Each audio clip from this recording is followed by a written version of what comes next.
Hello students, welcome to अपना academy channels. आज की वीडियो में हम यूपी बोर्ड क्लास 12 के लिए 2025 का क्वेश्चन पेपर्स को सॉल्व करेंगे। तो आइए चलते हैं 2025 का computer science question papers. Computer का जो संकेतांक है 341 और सब्जेक्ट कोड 144, वर्ष 2025, सब्जेक्ट कंप्यूटर्स, समय 3 घंटे 15 मिनट और पूर्णांक 60 नंबर।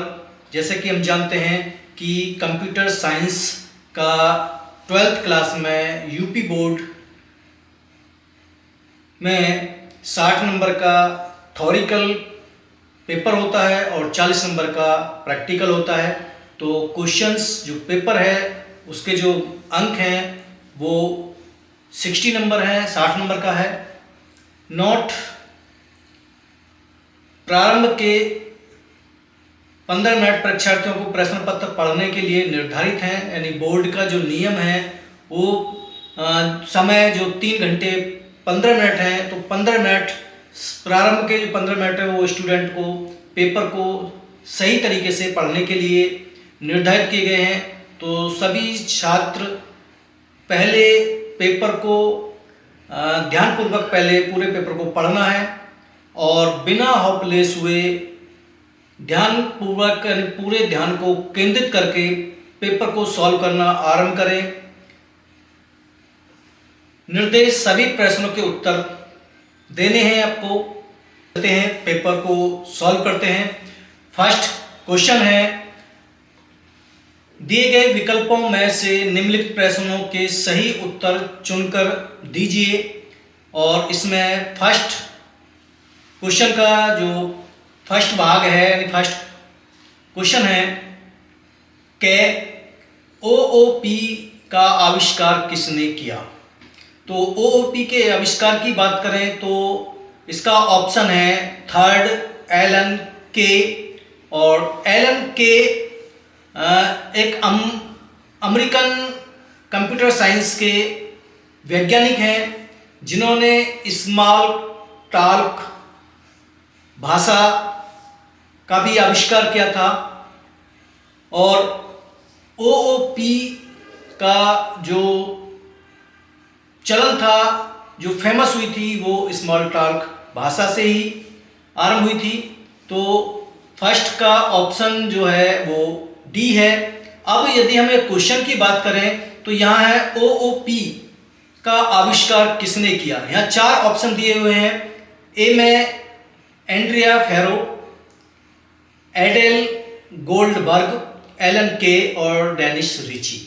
अब यहाँ क्वेश्चंस को यदि हम चेंज कर दें तो क्वेश्चन पूछा जाए कि निम्नलिखित दिए गए विकल्पों में से कंप्यूटर से जुड़ा हुआ व्यक्ति कौन नहीं है, यानी जो कंप्यूटर साइंस से जुड़ा हुआ व्यक्ति नहीं है। तो यहाँ पर हम बात करें तो पहले बात करते हैं एलन के। एलन के को जैसे हमें ज्ञात हो गया कि एलन के क्या है, जिसने ओओपी का आविष्कार किया। डेनिस रिची जिसने सी भाषा का आविष्कार किया। एडेल गोल्डबर्ग ये भी अमेरिका के ही कंप्यूटर वैज्ञानिक थे जो एलन के साथ जिन्होंने मुख्य भूमिका निभाई थी स्मॉल टॉक भाषा के विकास में। तो ये भी कंप्यूटर साइंस से जुड़े हुए हैं। तो तीनों कंप्यूटर से जुड़े हुए व्यक्ति हैं। तो यहाँ ऑप्शन बचता है उसके लिए फर्स्ट ए जो एंड्रिया फेडरो। और एंड्रिया फेडरो की बात करें तो ये एक इटली के एक मशहूर सिंगर थे। तो फर्स्ट क्वेश्चन जिसका क्वेश्चन है ओओपी का आविष्कार किसने किया, और इसका ऑप्शन है हमारा एलन के। नेक्स्ट क्वेश्चन की बात करें तो नेक्स्ट क्वेश्चन है हमारा जेवीएम किसका संक्षेपाक्षर है, या ये कहें कि फुल फॉर्म। हम कंप्यूटर्स में ऐसे बहुत सारे शब्द हैं कि हिंदी में जिन्हें हमें समझ पाना थोड़ा सा कठिन हो रहा है तो स्टूडेंट के लिए निर्देश यही है कि जो क्वेश्चन आपको हिंदी में वर्ड समझ में नहीं आ रहा, क्योंकि यूपी बोर्ड में मोस्टली हिंदी मीडियम है, तो हिंदी मीडियम में तो इसलिए पेपर भी क्या है आपका हिंदी और इंग्लिश दोनों वर्जन साथ साथ हैं। तो आपको जो क्वेश्चन समझ में नहीं आ रहा है, जो अक्षर आपको समझ में नहीं आ रहा, तो उस शब्द को समझने के लिए आप इंग्लिश भाषा के यानी इंग्लिश वर्जन के में आप जा सकते हैं। और इंग्लिश वर्जन में की बात करें तो सेकंड, तो वहां आप इसको देख सकते हैं। संक्षिप्त अक्षर का मतलब है इसकी फुल फॉर्म, यानी जेवीएम की फुल फॉर्म। और जेवीएम की फुल फॉर्म की बात करें तो जेवीएम की फुल फॉर्म का ऑप्शन सेकंड है, Java virtual machine. Next question है हमारा, कौन सा अवयव जावा प्रोग्राम को कंपाइल, डिबग तथा एग्जीक्यूट करने हेतु प्रयोग किया जाता है। तो ऐसा कौन सा अवयव है जो जावा का एलिमेंट है, कॉन्सेप्ट है, जो जावा में प्रोग्राम को लिखने, प्रोग्राम को कंपाइल करने, उसे डिबग करने, डिबग यानी प्रोग्राम में आने वाली त्रुटियों को सुधार सकता हो, यानी उनको सर्च कर सकता है और उनमें हम उनको चेंज कर सकते हैं, उनको त्रुटियों को सही कर सकते हैं। और एग्जीक्यूट है यानी उसको रन कर सकते हैं। तो इन तीनों कार्यों को करने के लिए जावा में JDK, Java development kit, JDK की फुल फॉर्म की बात करें तो जावा डेवलपमेंट किट है। तो इसका थर्ड का ऑप्शन आपका थर्ड है, जेडीके। यहाँ भी क्वेश्चंस चेंज हो सकता है कि जावा में किसी प्रोग्राम को रन करने के लिए मशीन में यानी कंप्यूटर में कौन सा जो वर्जन है, अवयव है, उसकी अनिवार्यता है या आवश्यक है, तो वो है जेडीके। नेक्स्ट क्वेश्चन है हमारा, साधारण यांत्रिक भुजा रोबोट की किस पीढ़ी का उदाहरण है, यानी जो रोबोट है, रोबोट की जो भुजा है, जो आर्म है, वो आर्म किस पीढ़ी में विकसित की गई या किस पीढ़ी का वो उदाहरण है, किस पीढ़ी में रोबोट की भुजा को, आर्म को डेवलप किया गया। तो यहाँ क्वेश्चंस किसी प्रकार से नहीं हो सकता है कि यांत्रिक भुजा रोबोट किस पीढ़ी में डेवलप की गई या रोबोट की भुजा किस पीढ़ी में निर्माण किया गया। तो यहाँ ऑप्शन है हमारा फर्स्ट पीढ़ी। और रोबोट के पीढ़ी की बात करें तो रोबोट की जो पीढ़ियाँ हैं, उन पीढ़ियों को यानी रोबोट की जो जनरेशन है उन्हें हम 4 भागों में बांट सकते हैं। तो 4 भागे हैं। और यहाँ हम बात करें रोबोट के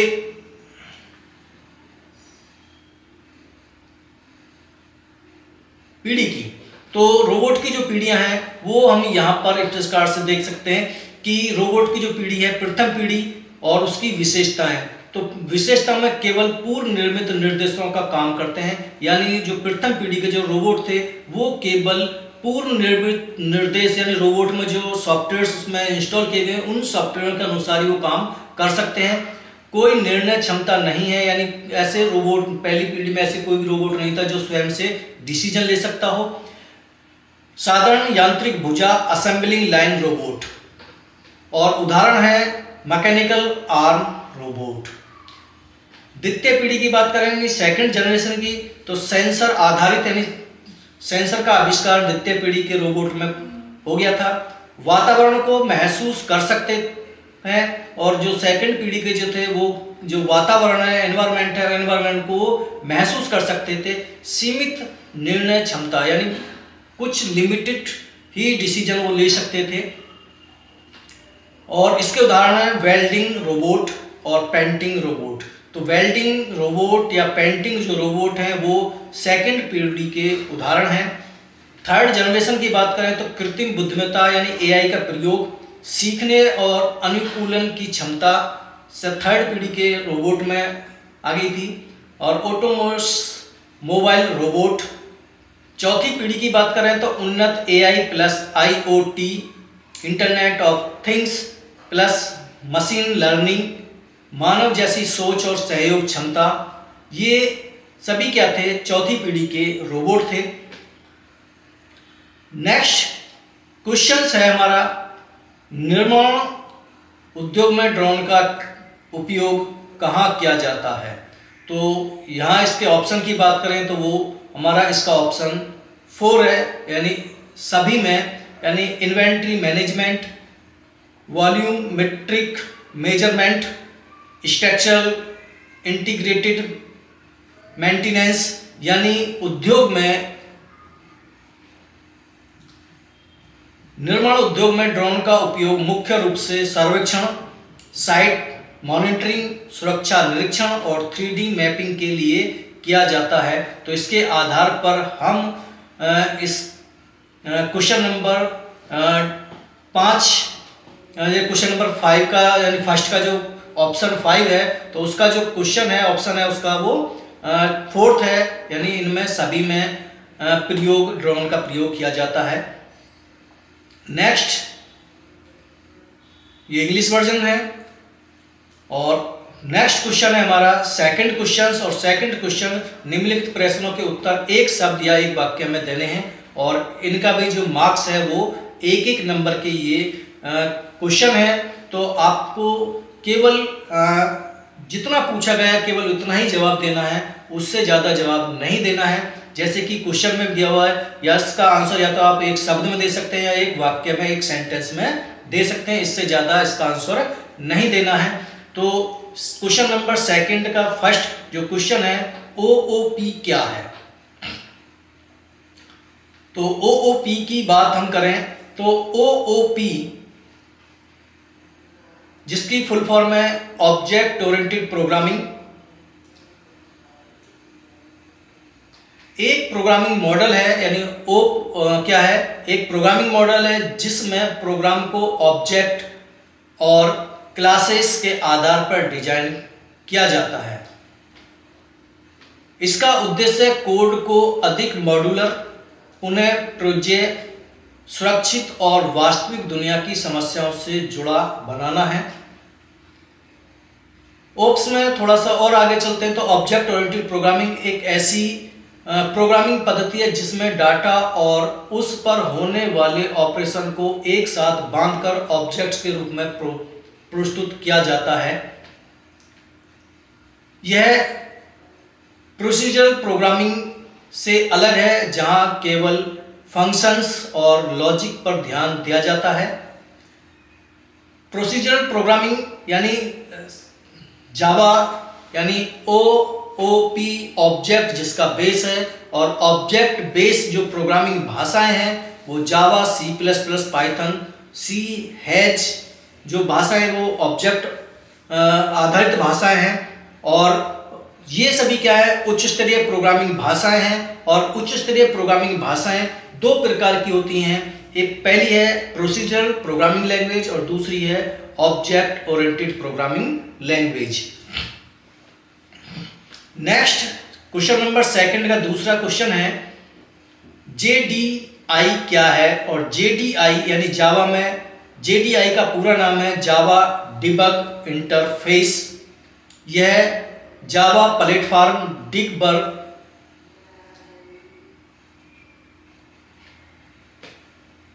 आर्किटेक्चर्स यानी JPDA का एक हिस्सा है, जिसका उपयोग है जावा को डिबग करने के लिए किया जाता है। नेक्स्ट क्वेश्चन है JIT कंपाइलर का क्या उद्देश्य है? और JIT जिसकी फुल फॉर्म है जस्ट इन टाइम कंपाइलर का मुख्य उद्देश्य जावा के प्रोग्राम को तेज और कुशल बनाना है।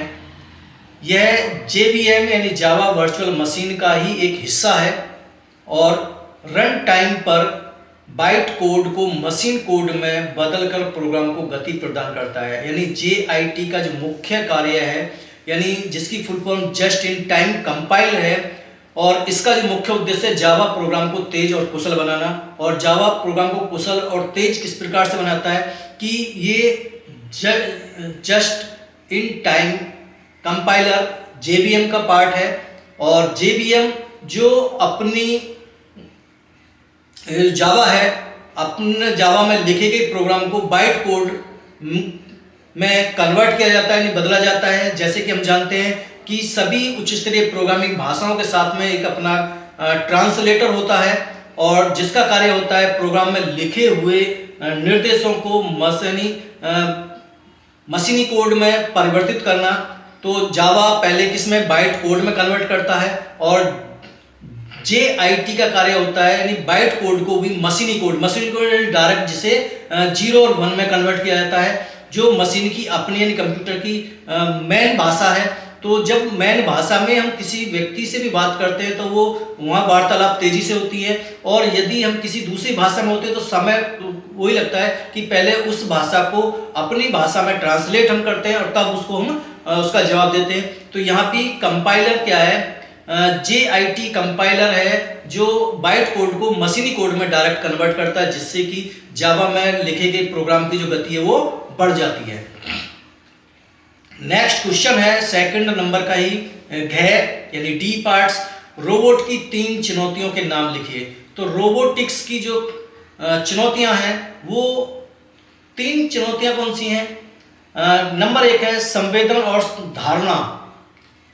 रोबोट को अपने वातावरण को सही ढंग से समझना और पहचानना कठिन होता है, यानी जो रोबोट है वो रोबोट अपने वातावरण को सही ढंग से समझना और पहचानना, यानी रोबोट को जिस वातावरण में छोड़ हम काम किया जाता है तो उस वातावरण को समझना और उसके पहचानना थोड़ा कठिन कार्य होता है। सेंसर से मिले डाटा को प्रोसेस करके वस्तुओं, दूरी और परिस्थितियों को पहचानना एक चुनौतीपूर्ण कार्य है। नेक्स्ट है स्वायत्तता और निर्णय निर्धारण, यानी ऑटोनॉमी और डिसीजन मेकिंग। रोबोट को बिना मानवीय हस्तक्षेप के सही निर्णय लेने और बदलते वातावरण अनुकूलन करने की जो क्षमता है विकसित करना एक कठिन है। नेक्स्ट चुनौती है मानव रोबोट अंतःक्रिया। रोबोट को सुरक्षित, सहज और प्रभावी तरीके से मनुष्यों के साथ काम करने योग्य बनाना एक चुनौतीपूर्ण कार्य है।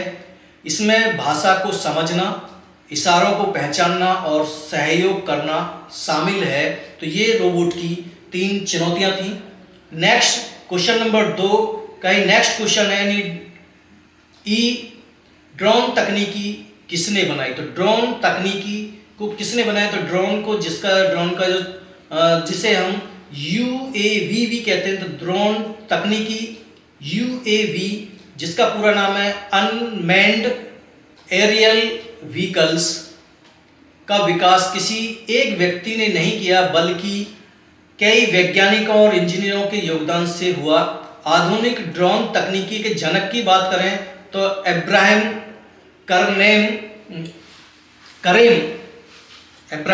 करेम माने जाते हैं, जबकि शुरुआती रेडियो नियंत्रण उड़ान प्रयोग निकोला टेस्ला और आर्चीबाल्ड लॉ ने किए थे। ड्रोन की तकनीकी यदि आज के आधुनिक युग की में बात करें तो ड्रोन का जो फादर्स जिसे कहते हैं अब्राहम करेम को माना जाता है।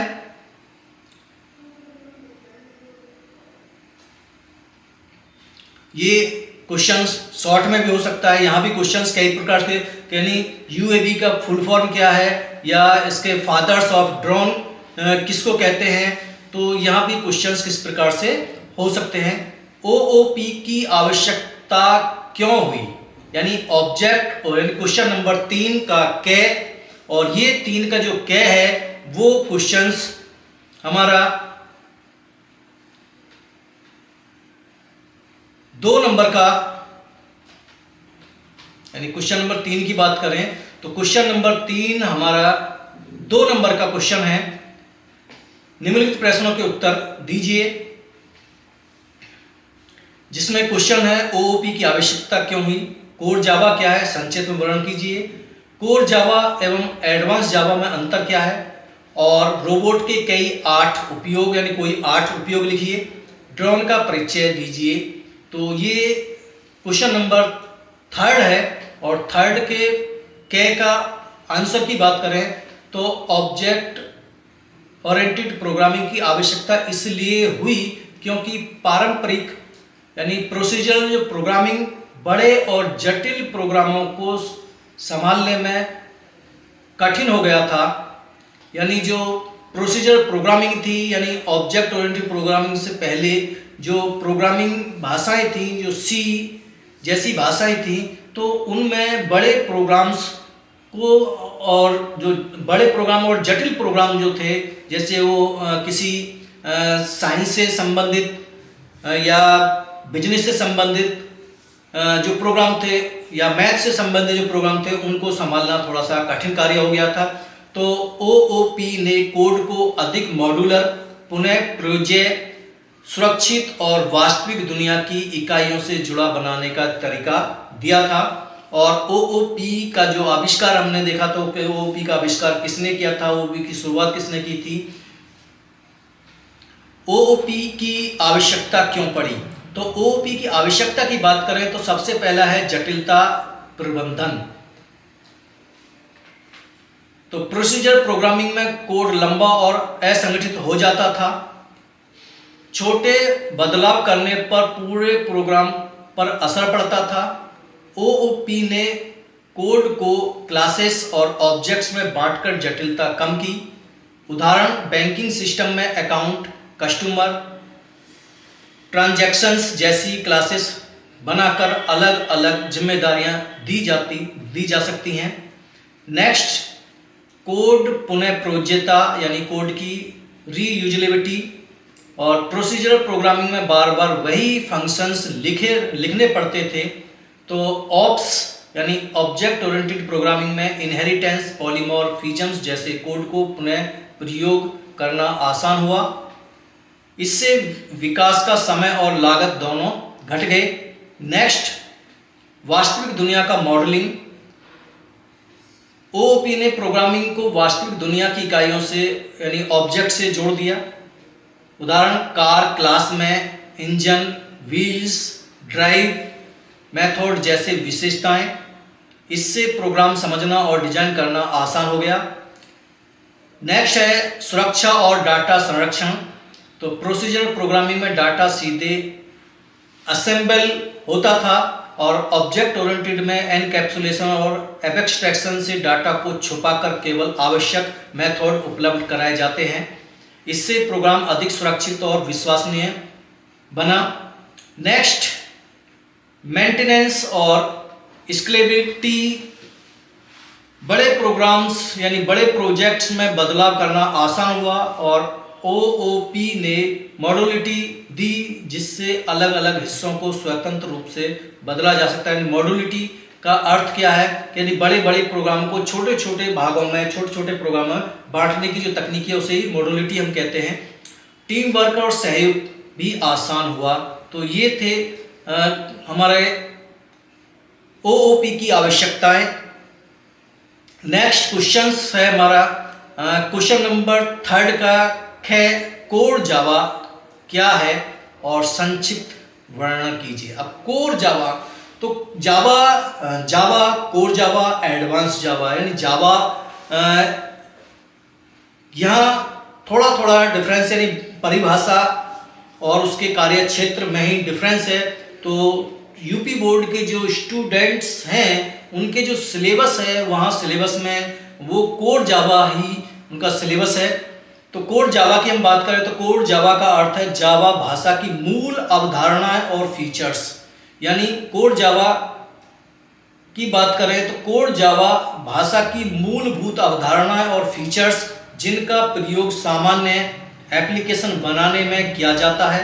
यह जावा SE यानी स्टैंडर्ड एडिशंस का हिस्सा है और जावा प्रोग्रामिंग सीखने की शुरुआत इसी से होती है। यानी बिगिनर्स की जो शुरुआत होती है, जावा सीखने का जो शुरुआत होती है वो कोर जावा से ही स्टार्ट होती है। कोर जावा का संक्षिप्त वर्णन या परिभाषा क्या है, तो कोर जावा वह आधारभूत हिस्सा है जिसमें जावा भाषा की मूल कॉन्सेप्ट शामिल होते हैं। तो जावा के जो मूल कॉन्सेप्ट है यानी जावा के जो मूल एलिमेंट्स हैं या किसी भी प्रोग्रामिंग भाषा के जो एलिमेंट्स हैं उसके जो मुख्य घटक हैं वो कोर जावा में ही उपलब्ध हैं। उपयोग, कोर जावा का जो उपयोग है वो सामान्य एप्लीकेशंस डेवलप करने के लिए, डेस्कटॉप सॉफ्टवेयर डेवलप करने के लिए, छोटे प्रोजेक्ट्स और बेसिक प्रोग्रामिंग सीखने के लिए किया जाता है। कोर जावा के क्षेत्र की बात करें तो क्षेत्र केवल जावा SE तक सीमित है और इसमें जावा EE यानी इंटरप्राइज एडिशन या जावा ME माइक्रो एडिशन जैसी एडवांस तकनीकी शामिल नहीं है। तो SE तक का जो जावा है वो कोर जावा है और SE के बाद का जो जावा है जावा इंटरप्राइज एडिशन या माइक्रो एडिशंस, ये एडवांस जावा के क्षेत्र हैं। नेक्स्ट क्वेश्चन नंबर 3 का गैप यानी C, कोर जावा और एडवांस जावा में क्या अंतर है। तो यहाँ हम बात करते हैं कोर जावा और एडवांस जावा में जो मुख्य अंतर है। तो मुख्य अंतर की हम बात करें तो ये जो कोर जावा वो जावा SE तक सीमित है और इसके बाद के जो एडिशन हैं वो एडवांस जावा में आते हैं। तो कोर जावा और एडवांस जावा में मुख्य अंतर उसके क्षेत्र और उपयोग में है। कोर जावा का मूल भाग है जिसे जावा SE यानी स्टैंडर्ड एडिशन कहा जाता है। उपयोग सामान्य एप्लीकेशंस, डेस्कटॉप सॉफ्टवेयर्स और बेसिक प्रोग्रामिंग। कोर जावा के मुख्य विषय की बात करें तो मुख्य विषय है ऑब्जेक्ट ओरिएंटेड प्रोग्रामिंग यानी ऑप्स के कॉन्सेप्ट। और ऑप्स के कॉन्सेप्ट जो हैं क्लास, ऑब्जेक्ट, इनहेरिटेंस, पॉलीमॉर्फिज्म्स, एनकैप्सुलेशंस और एब्स्ट्रैक्शंस, ये सभी क्या है ऑब्जेक्ट ओरिएंटेड प्रोग्रामिंग के कॉन्सेप्ट है। नेक्स्ट डाटा टाइप और वेरिएबल, कंट्रोल स्टेटमेंट, ये भी कोर जावा के ही क्षेत्र है। Data type, variable is a memory location in computer memory का वह स्थान जहां पर हम किसी वेरिएबल की जो डाटा है उसकी जो वैल्यू है वो स्टोर करते हैं। कंट्रोल स्टेटमेंट है जब प्रोग्राम लिखते समय जब किसी प्रोग्राम के फ्लो को ट्रांसफर करना हो तो वहां पर हम control statement, if else, switch case, looping का प्रयोग हम करते हैं। डाटा टाइप, तो जावा में जो डाटा टाइप है वो डाटा टाइप 2 प्रकार के होते हैं, प्रिमिटिव डाटा टाइप और नॉन प्रिमिटिव डाटा टाइप्स। तो जो डाटा टाइप के जो टॉपिक है वहां से हम इसका अध्ययन कर सकते हैं।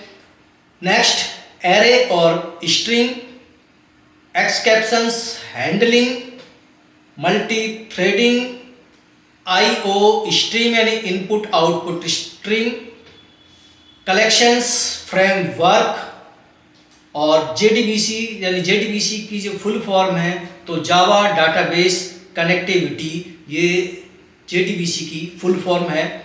एडवांस जावा की बात करें तो एडवांस जावा का विस्तृत भाग क्या है, जावा EE यानी इंटरप्राइज एडिशन कहा जाता है। एडवांस जावा के उपयोग की बात करें तो वेब एप्लीकेशन बनाने के लिए, इंटरप्राइज एप्लीकेशंस बनाने के लिए, नेटवर्किंग और बड़े प्रोजेक्ट्स बनाने के लिए एडवांस जावा का प्रयोग किया जाता है। मुख्य विषय की बात करें तो सर्वलेट, JSP यानी Java server package, Java server page, JDBC का उन्नत उपयोग, RMI यानी RMI जिसकी फुल फॉर्म है remote method innovations, EJB enterprise Java beans, ये सभी फुल फॉर्म भी आपको ध्यान रखनी है। स्टूडेंट ध्यान रखें कि ये फुल फॉर्म भी कोई सी भी फुल फॉर्म कहीं भी कभी भी पेपर में आ सकती है। वेब सर्विस, सॉप और रेस्ट, फ्रेमवर्क में स्प्रिंग, हिबरनेट और स्ट्रिप्स, नेटवर्किंग और कॉन्सेप्ट्स। अंतर तालिका की बात करें तो अंतर तालिका पहलू कोर जावा, एडवांस जावा, क्षेत्र के आधार पर जावा ने कोर जावा में जो क्षेत्र है वो जावा SE स्टैंडर्ड एडिशंस और इंटरप्राइज एडिशंस एडवांस का उपयोग, डेस्कटॉप एप्लीकेशन और बेसिक प्रोग्रामिंग, वेब और इंटरप्राइज एप्लीकेशंस, मुख्य विषय OOPs, collections, multi threading JDBC, servlet, JSP, EJB और वेब सर्विस। लक्ष्य यानी गोल जावा की मूलभूत नींव और बड़े पैमाने पर एप्लीकेशन का विकास करना। तो ये जावा, कोर जावा और एडवांस जावा में अंतर। नेक्स्ट क्वेश्चंस यानी क्वेश्चन नंबर 3 का D, रोबोट के कोई 8 उपयोग। और रोबोट के 8 उपयोग की बात करें तो नंबर 1, निर्माण उद्योग, असेंबली लाइन पर कार, इलेक्ट्रॉनिक्स आदि बनाने में। स्वास्थ्य सेवा, सर्जरी, दवा वितरण और मरीजों की देखभाल में। 3, सैन्य क्षेत्र, बम निष्क्रिय करना, निगरानी और खतरनाक मशीनों में। अंतरिक्ष अनुसंधान, मंगल रोवर और उपग्रहों की मरम्मत अनुसंधान में। नेक्स्ट यानी 5 नंबर, कृषि, बीज को बोना, फसल काटना, खेत की निगरानी करना। नंबर 6, गृह उपयोग, वैक्यूम क्लीनर रोबोट, खाना बनाने और घरेलू सहायक। नेक्स्ट, सेवा क्षेत्र, होटल, बैंक और एयरपोर्ट पर ग्राहक सहायता करना। और नेक्स्ट यानी 8 है, आपदा प्रबंधन, आग बुझाने, भूकंप या दुर्घटना में बचाव कार्य आदि। तो ये सभी रोबोट के 8 मुख्य यानी प्रमुख उपयोग हैं। निर्माण, स्वास्थ्य, सैन्य, अंतरिक्ष, कृषि, उपग्रह यानी गृह उपयोग, सेवा क्षेत्र और आपदा प्रबंधन। नेक्स्ट है क्वेश्चन नंबर 3 का ई, ड्रोन का परिचय यानी ड्रोन क्या है।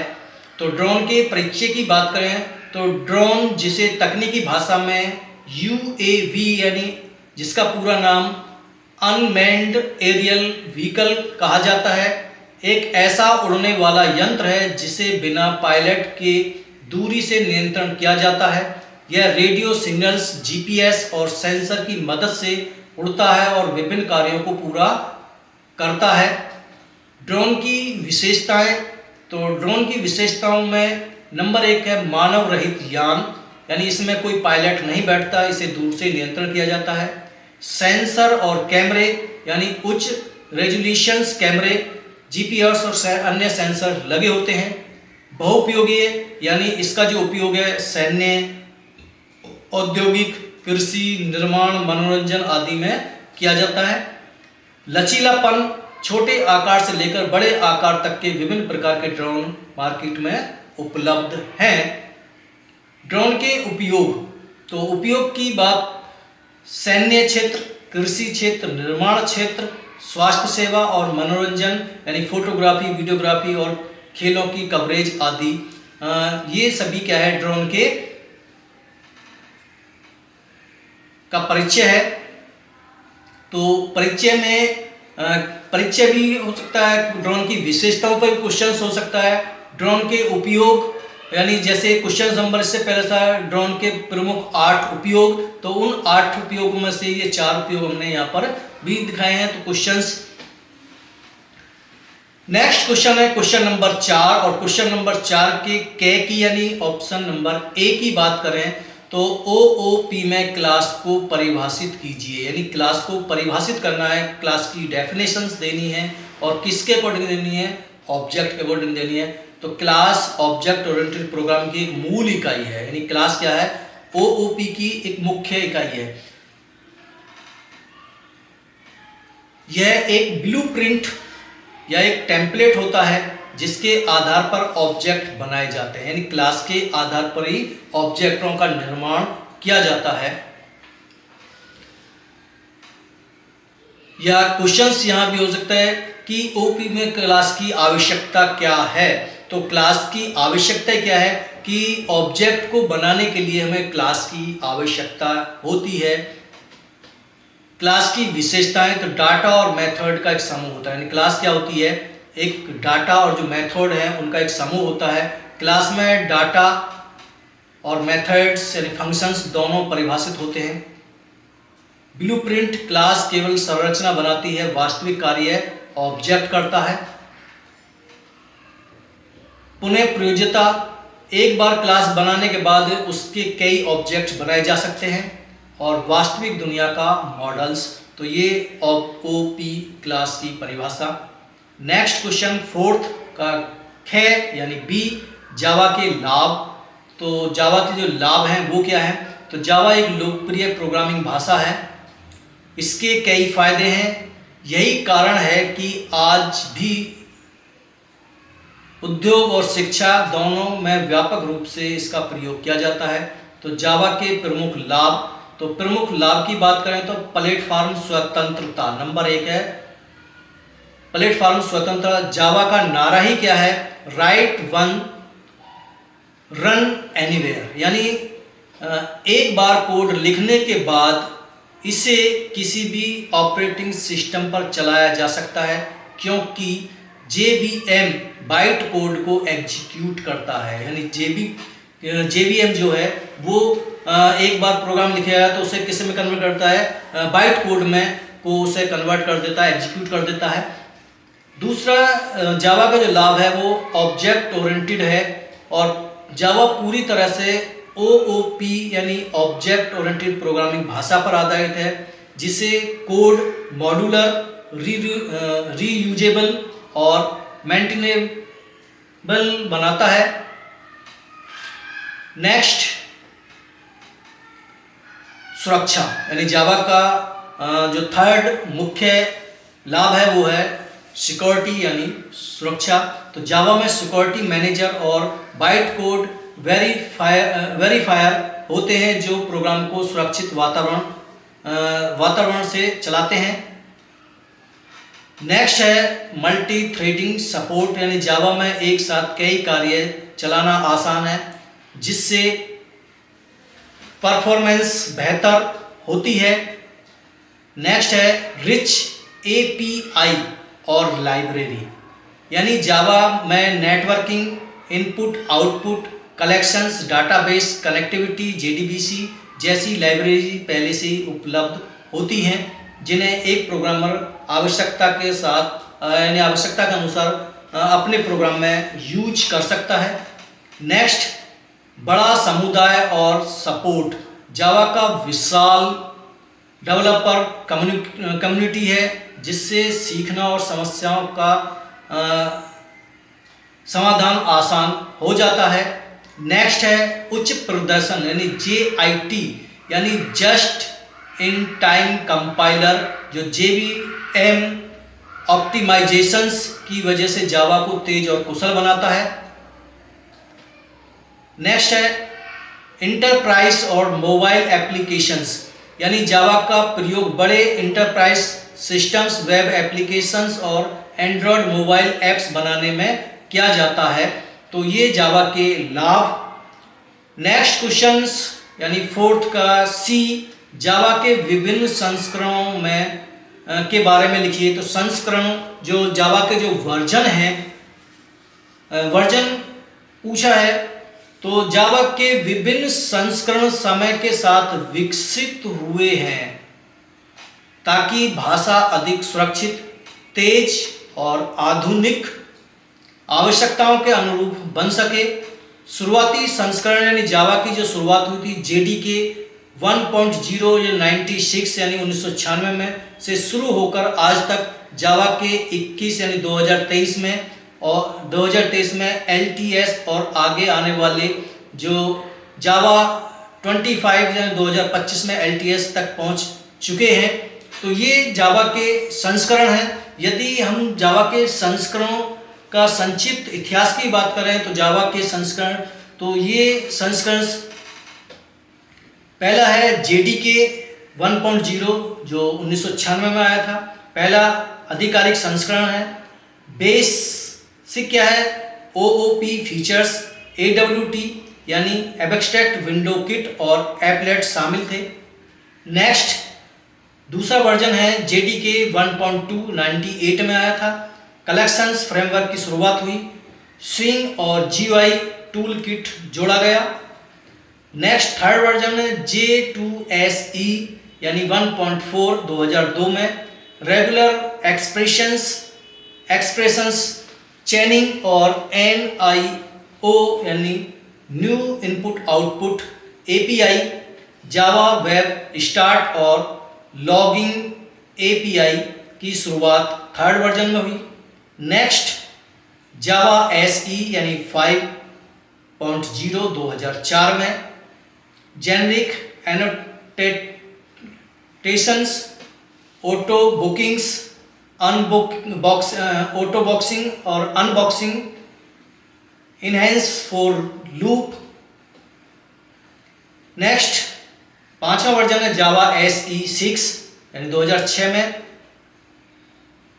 स्क्रिप्टिंग लैंग्वेज सपोर्ट यानी JSR 223, परफॉर्मेंस सुधरा और वेब सर्वर्स यानी जो सर्विस थी API।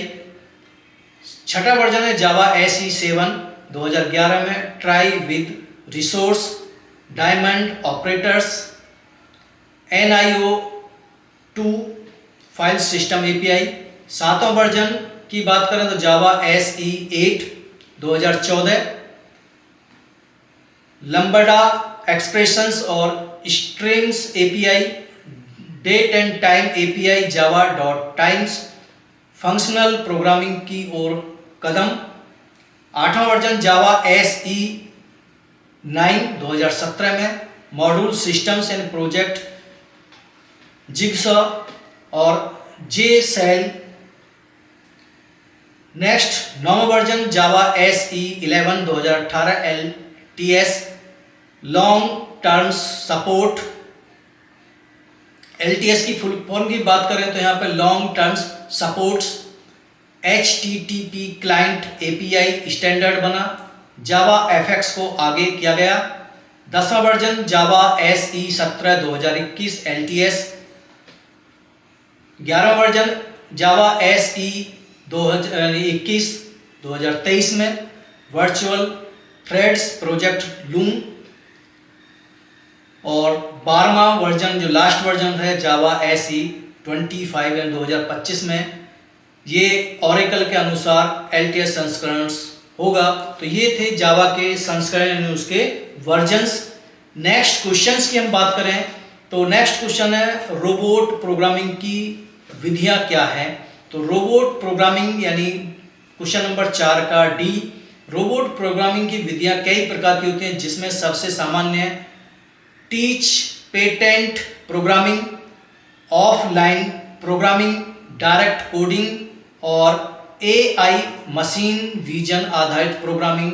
तो इनका चयन रोबोट के प्रकार और उपयोग के अनुसार किया जाता है।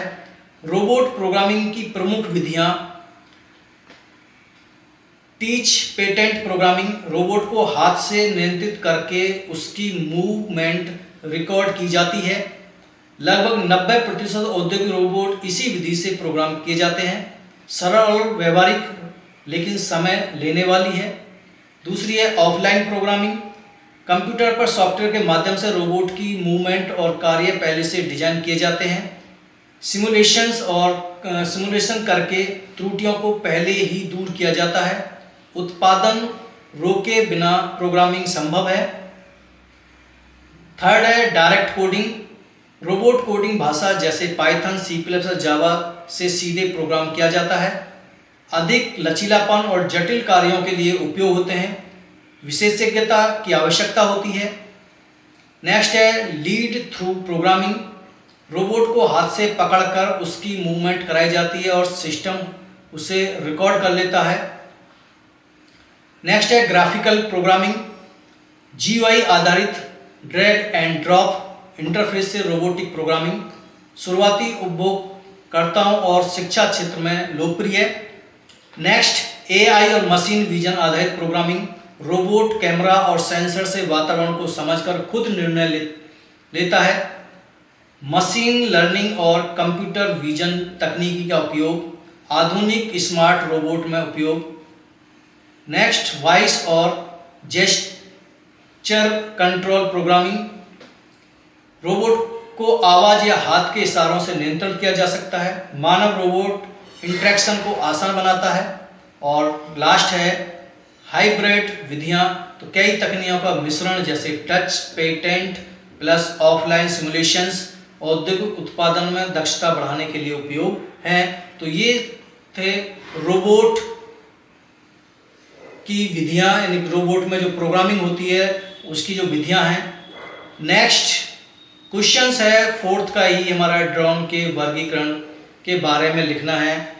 और क्वेश्चन नंबर 4 का ई, तो ड्रोन का वर्गीकरण मुख्यतः इसके डिजाइन, उड़ान क्षमता और उपयोग के आधार पर किया जाता है। सबसे सामान्य वर्गीकरण है multi rotor drone, fix wing drone, hybrid, VTOL drone और single rotor helicopter drones. Drone का वर्गीकरण नंबर 1 मल्टी रोटर ड्रोन, कई प्रकार यानी प्रकार के आधार पर क्वाड कॉप्टर यानी ये जो ड्रोन का जो फ्रेम होता है वो फ्रेम पर ही निर्भर करता है कि वो किस प्रकार का होगा, उसमें जो मोटर्स हैं वो कितनी मोटर्स लगेंगी। तो क्वाड कोटर्स जो आमतौर से आपने फोटोग्राफरों के पास में ड्रोन देखे हैं उसमें 4 मल्टी रोटर लगे होते हैं, 4 पंखे लगे होते हैं जो ड्रोन को उड़ाने में सहायता करते हैं। तो जिन रोबोट में यानी जिन ड्रोनों में 4 मशीनें 4 फैन लगे होते हैं तो उन्हें क्वाड कोटर या 4 रोटर ड्रोन कहते हैं। हेक्साकॉप्टर जिसमें 6 रोटर लगे होते हैं, ऑक्टा जिसमें 8 रोटर्स यानी 8 मोटर्स लगी होती हैं। तो ये मल्टी रोटर ड्रोन की उस तकनीक में आते हैं। विशेषता है वर्चुअल टेक ऑफ और लैंडिंग, यानी ये सीधे ऊपर ऐसे उड़ सकते हैं और ऐसे नीचे लैंड भी कर सकते हैं। स्थिर उड़ान और आसान नियंत्रण, इनका जो उड़ान है वो स्थिर हो सकती है। जैसे फोटोग्राफर में आप देखोगे फोटोग्राफी में जो ड्रोन है वो एक स्थान पर हवा में ही स्थिर हो जाता है, रुक जाता है और वो फोटोग्राफी करता रहता है।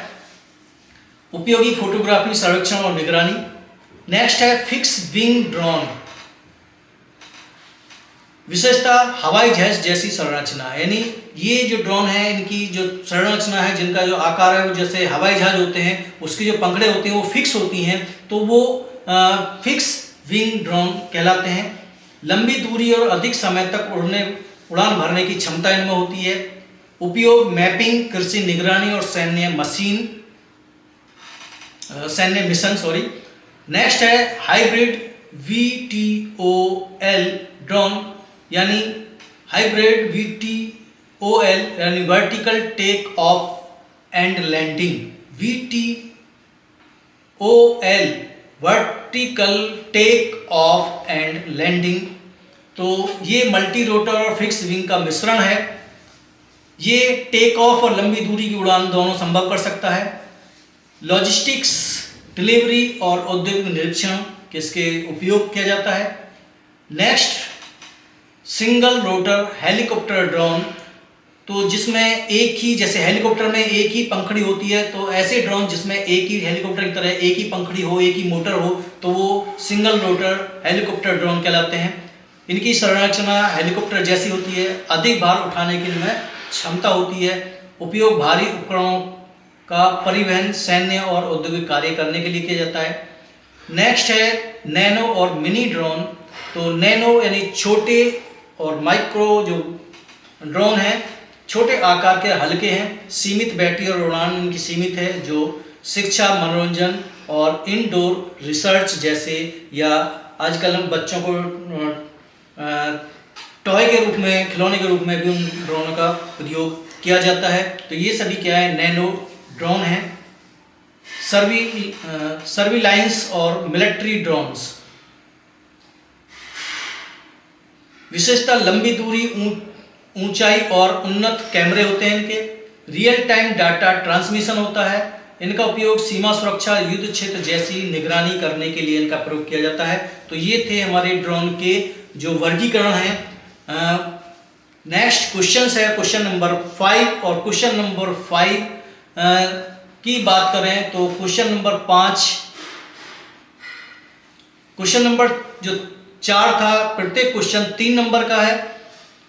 और क्वेश्चन नंबर 5 जो है वो निम्नलिखित में से किन्हीं 5 प्रश्नों के उत्तर देने हैं। ये 8 ऑप्शन दिए हुए हैं और 8 में से आपको 5 करने हैं, यानी 1 2 3 4 5 6 7 8। तो इन 8 में से किन्हीं 5 के उत्तर देने हैं और प्रत्येक का 5 नंबर का क्वेश्चन इन लॉन्ग टाइम्स यानी लॉन्ग क्वेश्चंस हैं। तो इसमें पहला क्वेश्चन ऑब्जेक्ट ओरिएंटेड तथा स्ट्रक्चर प्रोग्रामिंग में अंतर, दूसरा है ओओपी में आप इनहेरिटेंस का उपयोग कैसे करते हैं उदाहरण सहित। नेक्स्ट है मूल कोर जावा कॉन्सेप्ट के बारे में, यानी कोर जावा के जो कॉन्सेप्ट हैं, जावा में लिटरल्स के बारे में लिखिए। नेक्स्ट AWT का वर्णन कीजिए। नेक्स्ट किन्हीं 5 प्रकार के रोबोटों के नाम लिखिए, उनमें से किसी एक का वर्णन करना है।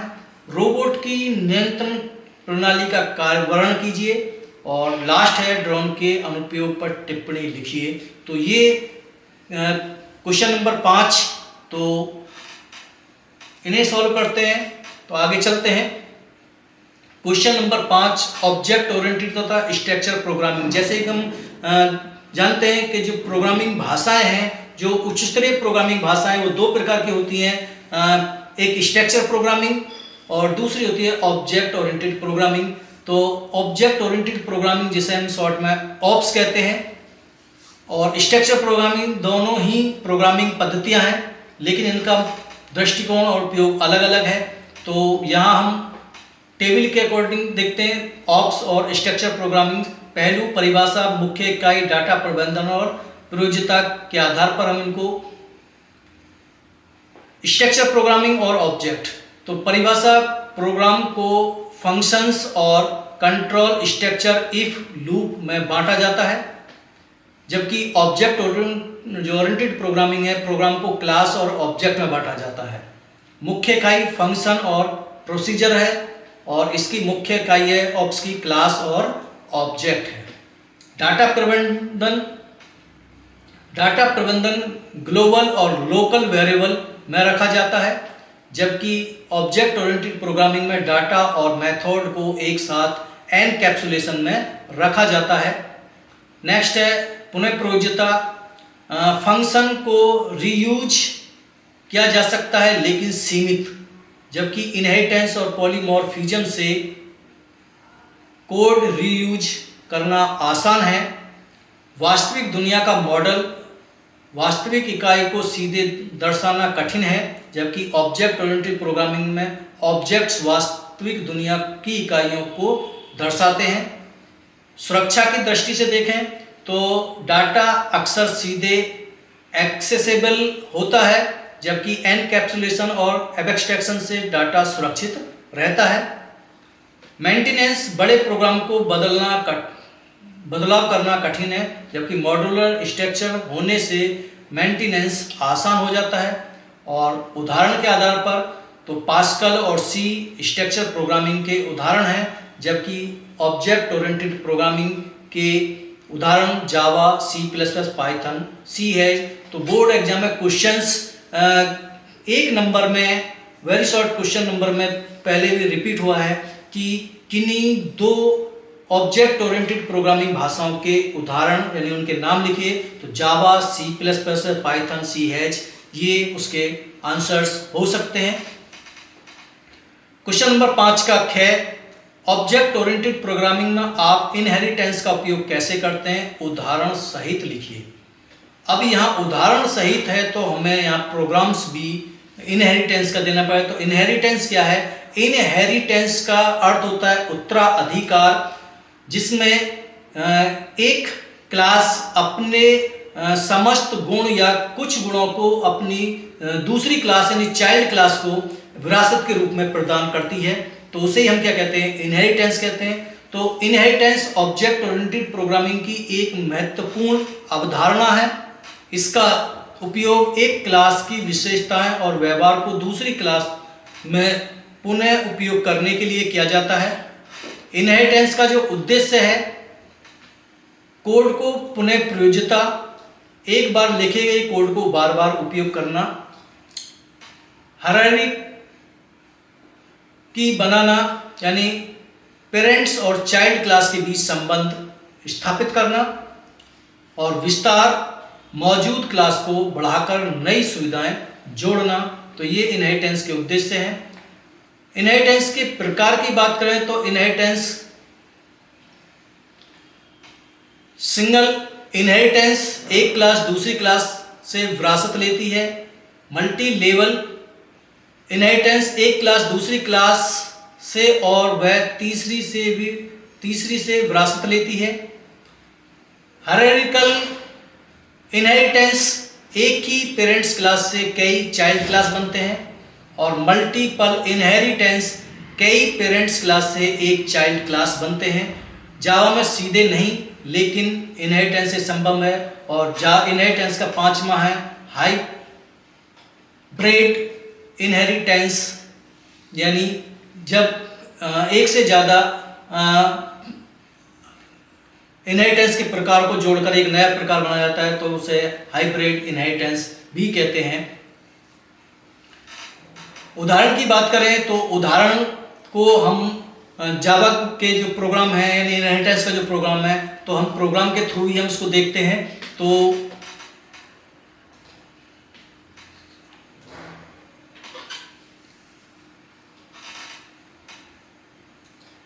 इनहेरिटेंस का जो प्रोग्राम्स है तो हम प्रोग्राम्स क्लास से स्टार्ट करते हैं। तो क्लास एनिमल, क्लास की बॉडी स्टार्ट, वॉइड ईट यानी फंक्शन का नाम है, यानी हमने फंक्शंस निर्धारित किया है तो फंक्शन स्टार्ट है। सिस्टम डॉट आउट प्रिंटेड, यानी यहाँ पर हमने एक मैसेज प्रिंट कराया है जिसमें animal Yeats foods. Function bird और क्लास भी बंद है। दूसरी क्लास का निर्माण किया गया है जिसे इनहेरिटेंस किया गया है। तो क्लास का नाम डॉग और उसे इनहेरिटेंस किसने किया है? एनिमल ने, यानी एनिमल ने अपनी जो गुण थे वो डॉग नाम की क्लास को विरासत के रूप में यहाँ प्रदान कर रहा है। तो यहाँ भी क्वेश्चंस ये मल्टीपल चॉइस क्वेश्चंस हो सकता है कि क्लास में यानी किस प्रोग्राम में एक क्लास दूसरी क्लास को इनहेरिटेंस करने का जो सिंटैक्स है वो क्या है। तो वो सिंटैक्स हम यहाँ इसको क्लास डॉग एक्सटेंडेड एनिमल्स, तो यहाँ डॉग और एनिमल क्या है?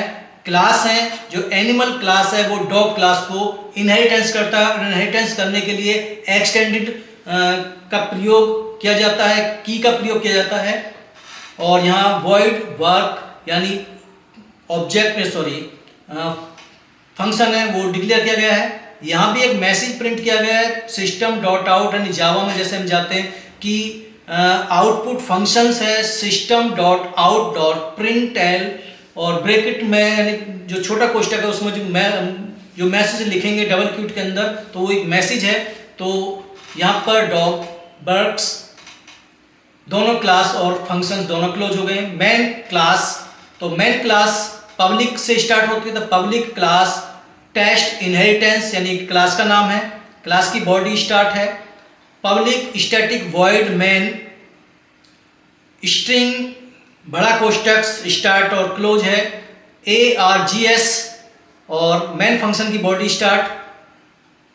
Dog D equal new dog यानी न्यू क्लास न गए तो D डॉट ईट और D डॉट बग्स को प्रिंट करा दिया है, पास करा दिया है। और प्रोग्राम को रन करके देखें तो यहाँ हम रन कर सकते हैं या सीधा भी वहाँ से, तो रन यहाँ से रन डेबिग रन यहाँ पर क्लिक करेंगे तो हमारा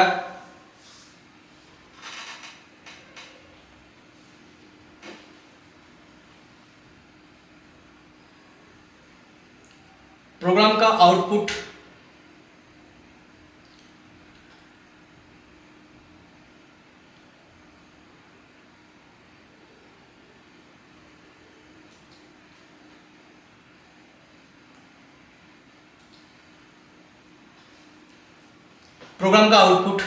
एनिमल ईट्स फूड और डॉग बर्ड्स, जो हमने दो मैसेज थे वो दोनों मैसेज प्रिंट हो गए। तो ये जावा का जो इनहेरिटेंस है, इनहेरिटेंस का जो उदाहरण है वो programmes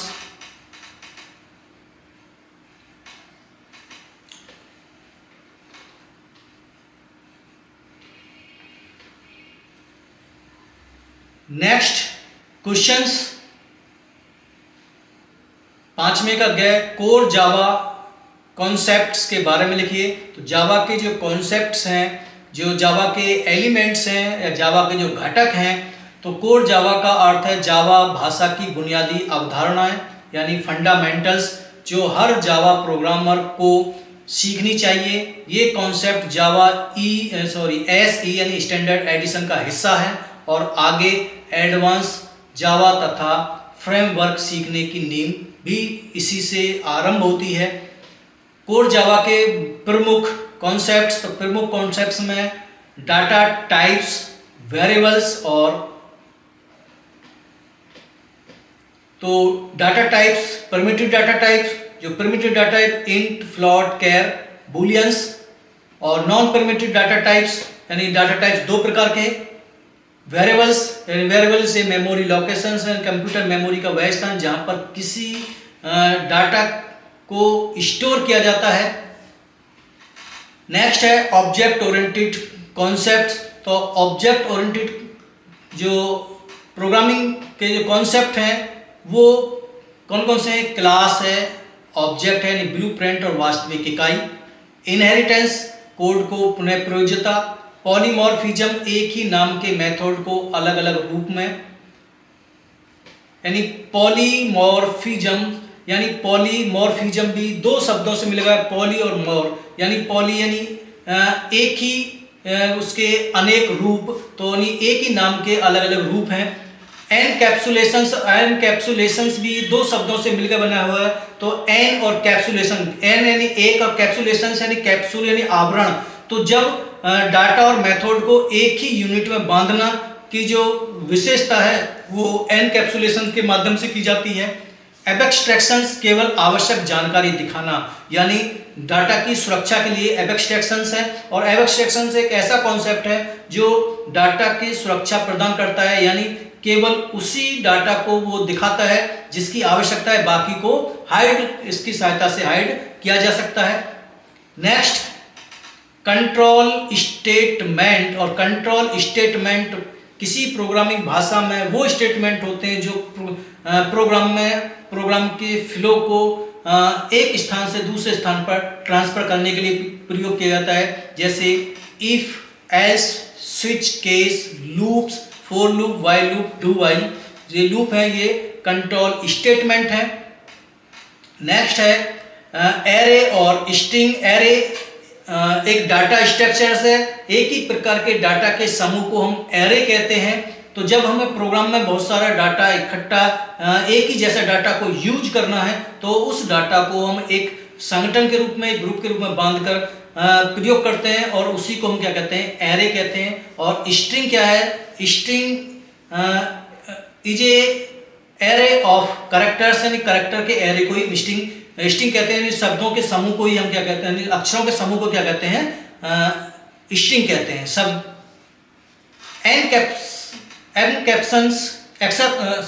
exceptions, handling, try, catch, finally, throw और थ्रोज, त्रुटियों को सुरक्षित तरीके से संभालने की जो तकनीकी है वो एक्सेप्शंस हैंडलिंग।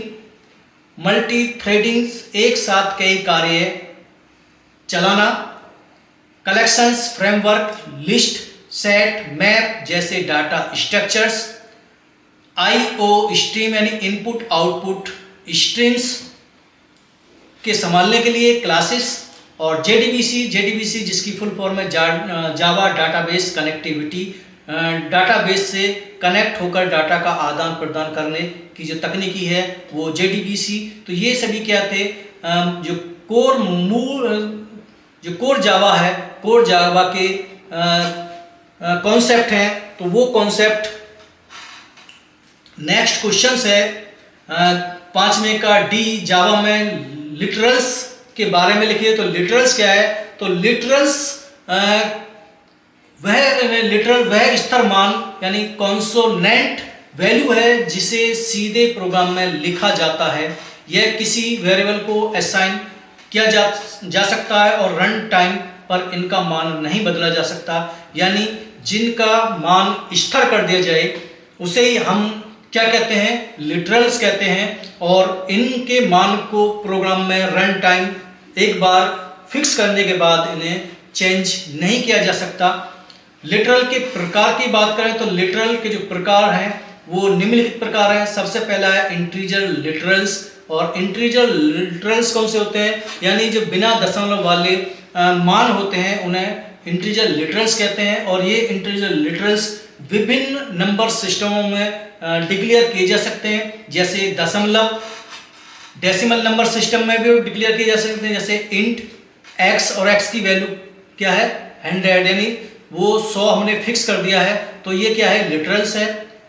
इसे ऑक्टल नंबर सिस्टम में भी फिक्स किया जा सकता है, जैसे इंट y = 0, 1, 2। तो ऑक्टल की पहचान ही क्या है कि ऑक्टल जो लिटरल्स है वो 0 से स्टार्ट होता है, उसमें 0 लगाना अनिवार्य है। यदि हम उसमें 0 नहीं लगाएंगे तो वो ऑक्टल्स लिटरल्स नहीं कहला पाएगा। तीसरा है हेक्साडेसिमल नंबर सिस्टम्स। और हेक्साडेसिमल नंबर सिस्टम में भी इंटीजर लिटरल्स को डिक्लेयर किया जा सकता है, जैसे इंट z = 0xA1। तो 0x1 हेक्साडेसिमल नंबर सिस्टम में लिखना अनिवार्य है, जो ये दर्शाता है कि ये जो लिटरल्स है वो इंटीजर है और किस प्रकार का है, हेक्साडेसिमल का इंटीजर है। बाइनरी नंबर सिस्टम्स, और बाइनरी नंबर सिस्टम्स में भी लिटरल्स को डिक्लेयर किया जा सकता है, जैसे इंट b = 0b। और तो ये 0b ये भी दर्शाता है बाइनरी, यानी ये बाइनरी का लिटरल्स है। नेक्स्ट लिटरल्स की प्रकार की बात करें तो नेक्स्ट है फ्लोटिंग पॉइंट लिटरल्स। और फ्लोटिंग पॉइंट लिटरल्स दशमलव मान यानी D = 12 0.34। तो ये फ्लोटिंग पॉइंट क्या है, यानी जब दशमलव संख्या का प्रयोग यानी किसी संख्या में पॉइंट का यूज किया जाता है तो फ्लोटिंग पॉइंट लिटरल्स कहलाता है। और फ्लोटिंग पॉइंट लिटरल्स में पॉइंट या एक्सपोनेंट दोनों में से किसी एक का होना अनिवार्य है, या ये दोनों भी एक साथ प्रयोग में किए जा सकते हैं। जैसे वैज्ञानिक संकेतों में हम कर सकते हैं, तो फ्लोट f = 1.2e, तो पॉइंट भी आया है और e यानी एक्सपोनेंट भी आया है। तो ये क्या है, ये फ्लोटिंग पॉइंट लिटरल्स है। नेक्स्ट लिटरल्स की बात करें तो बूलियन लिटरल्स। और बूलियंस जिसमें दो ही वैल्यू होती हैं, ट्रू या फॉल्स। Next character literals. और करेक्टर लिटरल्स क्या होता है, यानी करेक्टर्स में कीबोर्ड का कोई भी एक लेटर्स, एक डिजिट्स या एक सिंबल्स वो करेक्टर लिटरल्स की कैटेगरी में आता है। तो एकल अक्षर वो कैपिटल A to Z कुछ भी हो सकता है, 0 से 9 तक की कोई डिजिट हो सकती है। और कोई सिंबल्स जैसे हैज, @ या प्लस माइनस मल्टी डिवाइड कुछ भी हो सकता है। तो करेक्टर जो लिटरल्स है वो सिंगल क्यूट के अंदर लिखा जाता है, जैसे हम यहाँ देख पा रहे हैं। तो A से पहले भी एक ही क्यूट है और A के बाद भी, ऐसे ही 9 से पहले भी एक है और उसके बाद भी एक है, और ऐसे ही @ के बाद और उसके पहले भी सिंगल क्यूट है। यूनिकोड। नेक्स्ट है स्ट्रिंग लिटरल्स। और स्ट्रिंग्स जहां पर पूरा एक वर्ड या पूरा एक सेंटेंस एक साथ प्रयोग किया जा सकता है, तो स्ट्रिंग लिटरल्स डबल क्यूट के अंदर लिखा जाता है। जैसे हेलो जावा लिखा हुआ था, हेलो जावा यानी हेलो और जावा दो शब्द हैं, तो ये शब्दों का एक यानी अक्षरों का एक समूह है। तो अक्षरों के समूह को ही हम क्या कहते हैं, स्ट्रिंग कहते हैं। और स्ट्रिंग को डबल क्यूट के अंदर लिखा जाता है। और लास्ट है नल लिटरल्स। और नल का प्रयोग रेफरेंस वेरिएबल के लिए किया जाता है। नेक्स्ट क्वेश्चन है हमारा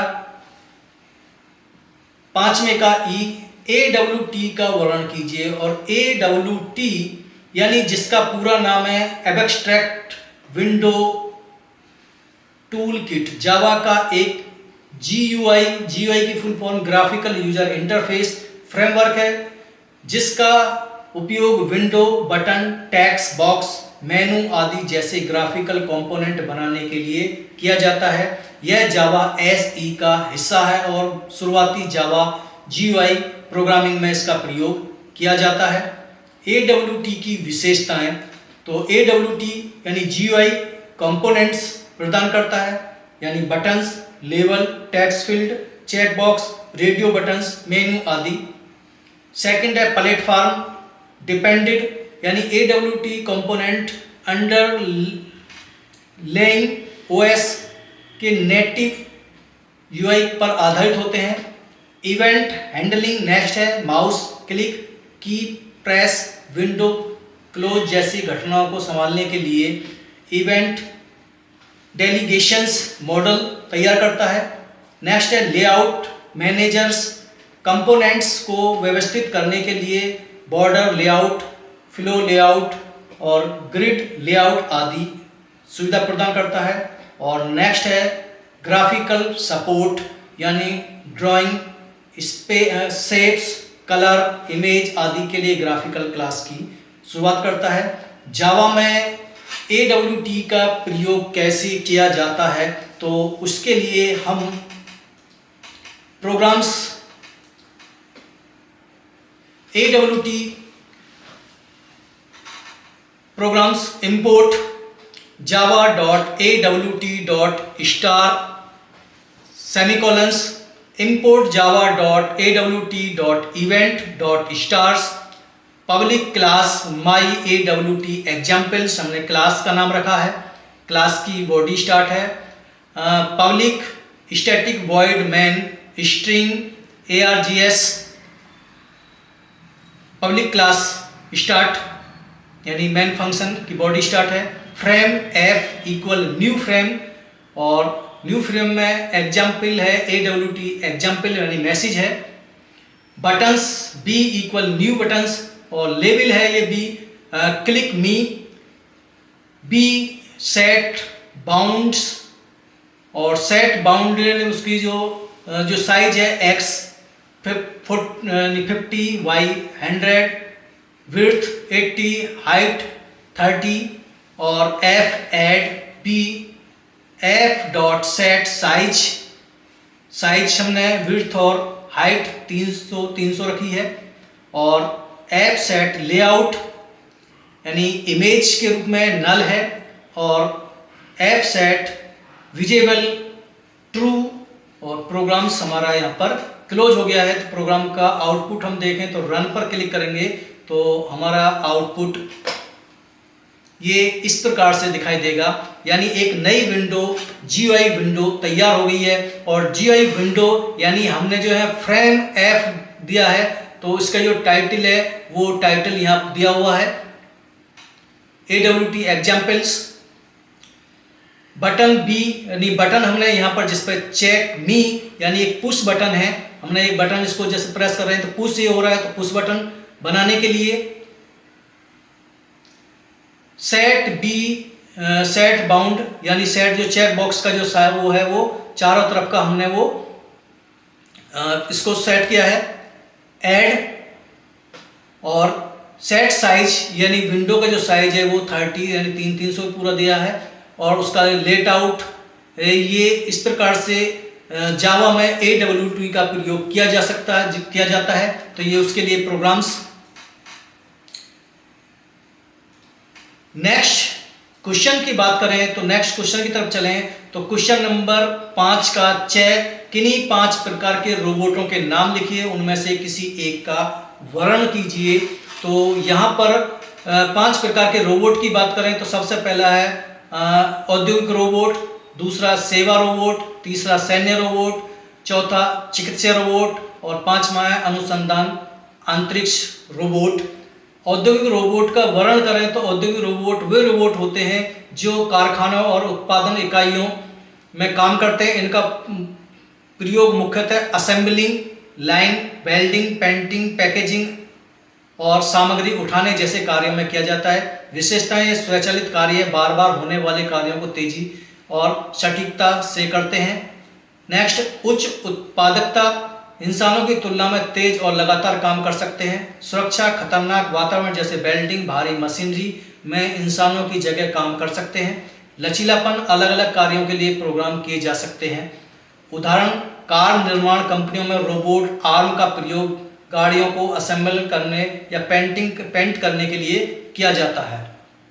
नेक्स्ट क्वेश्चंस, रोबोट की नियंत्रणता प्रणाली का वर्णन कीजिए। तो रोबोट की जो नियंत्रण प्रणाली है, जो रोबोट की जो कंट्रोल सिस्टम है, वो क्या है? तो रोबोट के नियंत्रण प्रणाली वह तंत्र है जो रोबोट की गतिविधियों, कार्यों और निर्णय को नियंत्रण करता है। यह रोबोट को निर्देश प्राप्त करने, उन्हें संसाधित करने और सही क्रियाएं करने में सक्षम बनाता है। रोबोट नियंत्रण प्रणाली के मुख्य घटक हैं सेंसर।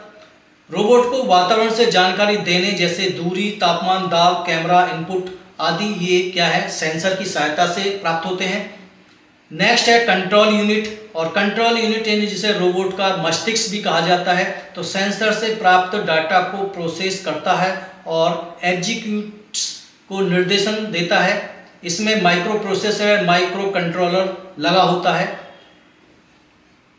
एक्यूरेटर्स रोबोट के अंगों को चलाने वाले उपकरण होते हैं, जैसे मोटर, हाइड्रोलिक सिस्टम्स। नेक्स्ट है प्रोग्रामिंग इंटरफेस, और रोबोट को कार्य करने के लिए प्रोग्राम किया जाता है। विधियां touch pendant, offline programming, direct coding आदि। नेक्स्ट है फीडबैक सिस्टम्स, और फीडबैक सिस्टम्स रोबोट की क्रियाओं की निगरानी करता है और त्रुटि सुधार करता है। कंट्रोल नियंत्रण प्रणाली के प्रकार की बात करें तो ओपन लूप नियंत्रण प्रणाली बिना फीडबैक के काम करती है, केवल दिए गए निर्देशों का पालन करती है। और क्लोज्ड लूप नियंत्रण प्रणाली सेंसर से फीडबैक लेकर कार्यों को सुधारती है, अधिक सटीकता और विश्वसनीयता प्रदान करती है। नेक्स्ट, ड्रोन के अनुप्रयोग पर टिप्पणी लिखिए। और ड्रोन के अनुप्रयोग की बात करें तो ड्रोन आधुनिक तकनीकी का एक अद्भुत उपकरण है जिसका उपयोग आज विभिन्न क्षेत्रों में तेजी से बढ़ता जा रहा है। मानव रहित हवाई जहाज यानी UAV जैसे कैमरा, सेंसर और GPS की मदद से कार्य करते हैं। ड्रोन के अनुप्रयोग की बात करें तो सैन्य क्षेत्र, कृषि क्षेत्र, आपदा प्रबंधन, निर्माण व सर्वेक्षण, स्वास्थ्य सेवा, मनोरंजन व मीडिया, लॉजिस्टिक्स एवं डिलीवरी और अंतरिक्ष व अनुसंधान जैसे क्षेत्रों में ड्रोन का प्रयोग किया जा रहा है।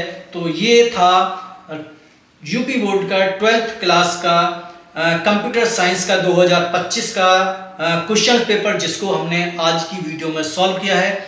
यदि आपको आज की वीडियो या ये वीडियो क्वेश्चन पेपर का जो सॉल्यूशन है ये अच्छा लगा है और लगा है कि ये आपके आने वाले बोर्ड एग्जाम में कुछ मदद कर सकता है, तो और यदि ये गारंटी है कि यदि आपने इस वीडियो को पूरा ध्यानपूर्वक देखा है तो आने वाले बोर्ड एग्जाम में 50 से 60% क्वेश्चंस इसी वीडियो से आपको प्राप्त हो जाएंगे।